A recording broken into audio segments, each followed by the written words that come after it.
Olá, boa noite. Sejam bem-vindos ao meu canal. Eu hoje quero falar sobre as crianças. Por quê?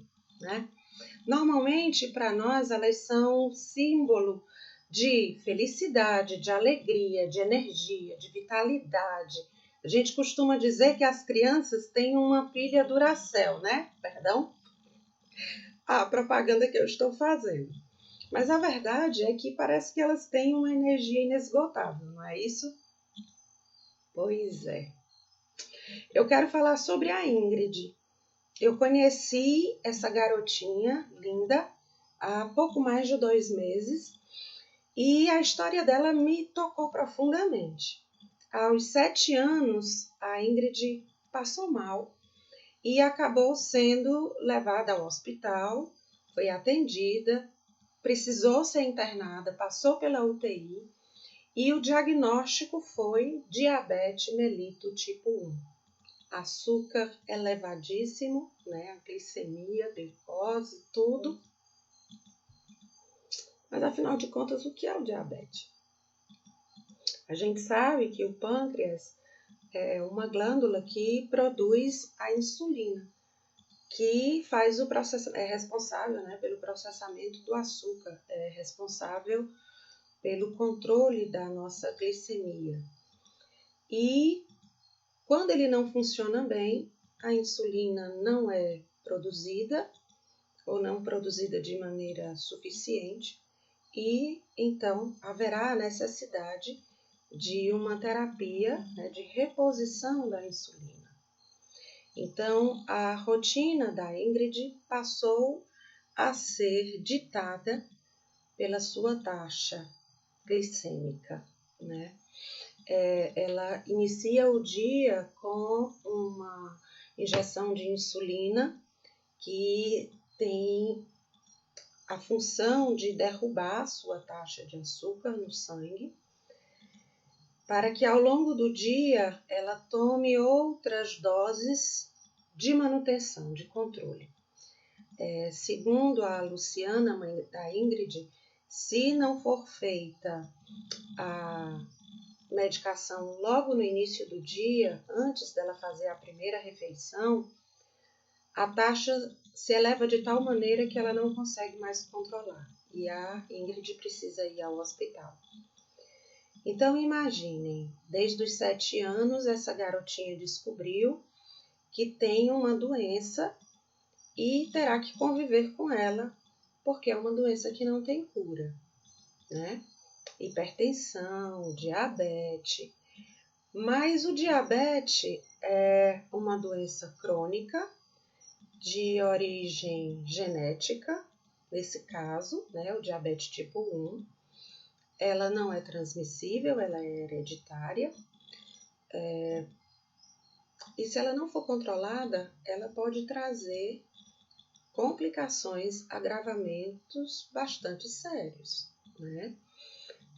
Outro dia eu estava no grupo, né, de apoio às pessoas com doenças autoimunes e um dos membros partilhou ter desenvolvido neuropatia periférica em consequência do diabetes, né? Então,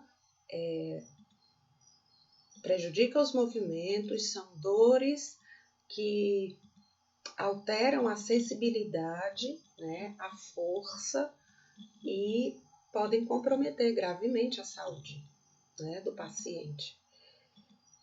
Mas a história da Ingrid acabou me fazendo refletir e lembrar de um outro garoto.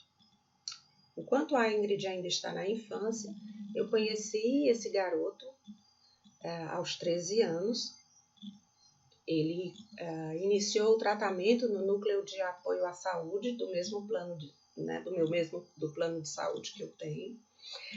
E eu descobri justo no dia que ele iniciava o tratamento, bem chateado, né, entendendo aquilo como uma tortura. Ele estava iniciando com o infliximab, o Remicade, que é uma infusão intravenosa, né, que demora 1 hora e pouco. e a mãe estava com ele, acompanhando. Então, antes de falar com o garoto, eu procurei uma oportunidade para conversar com a mãe, porque eu sei como é sofrido, não é? Começar um tratamento jovem e perder horas, né? Vir de outra cidade. Há uma carga emocional associada a isso, não é? E a mãe tendo que acompanhar o sofrimento, esse sofrimento, né, físico, mas especialmente o sofrimento emocional do filho. E aí eu descobri que a situação da família era mais grave do que aparentava. Porque, na verdade, a filha mais velha, né, a irmã desse garoto, essa moça com 19 anos, também portadora de espondilite juvenil, também já desenvolvera a doença inflamatória intestinal, que é a doença de Crohn. Então, a gente percebe, né, que ao nosso lado existe uma quantidade muito maior de crianças, de adolescentes, já sofrendo com essas doenças e já buscando o tratamento. Mas essas crianças tiveram a sorte de descobrir suas doenças antes que algo pior acontecesse e estão tendo acesso a tratamento, não é? E por que eu estou falando disso hoje? Óbvio, porque exatamente considerando a imagem que nós temos das crianças, nós precisamos ficar um pouco mais atentos, né? E ser menos condescendentes com o nosso olhar. Nós precisamos ser mais rígidos com a nossa maneira de encarar as reclamações, os incômodos, as dores apresentadas pelas nossas crianças.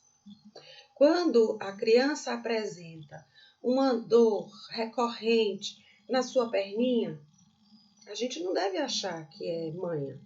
A gente deve, sim, procurar o pediatra, procurar um reumatologista pediátrico. Sim, eles existem, porque as nossas crianças podem estar, sim, desenvolvendo alguma doença que, em nossa concepção, é uma doença de adulto, é uma doença de pessoas de idade mais avançadas, né? E não, elas podem sim ser portadoras de doenças graves e precisam iniciar o quanto antes o tratamento. Doenças como diabetes, como a psoríase, como a espondilite, como a doença de Crohn, todas elas já possuem protocolos aprovados e disponíveis para tratamento pelo Sistema Único de Saúde.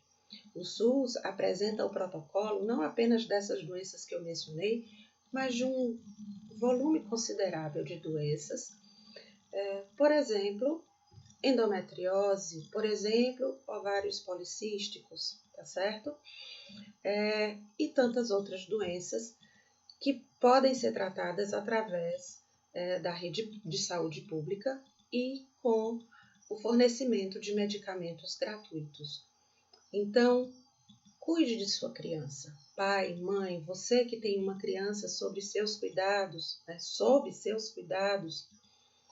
não minimize, né, os incômodos que essa criança pode estar sentindo, né? Não acredite que é manha, que é dengo. Não é? A gente tem mania de achar que tudo é emocional, que tudo é psicológico. E, na verdade, essas dores, elas podem, sim, ser comprovadas por exames de sangue, exames de imagem, e essas doenças, esses incômodos, eles precisam ser tratados de maneira séria e adequada. Quanto mais cedo iniciado o tratamento, menores as complicações, maiores as conquistas, as vitórias, o sucesso do tratamento, não é? Deus abençoe a todos. Boa noite. Compartilhe a informação. A informação é essencial para o processo de cura.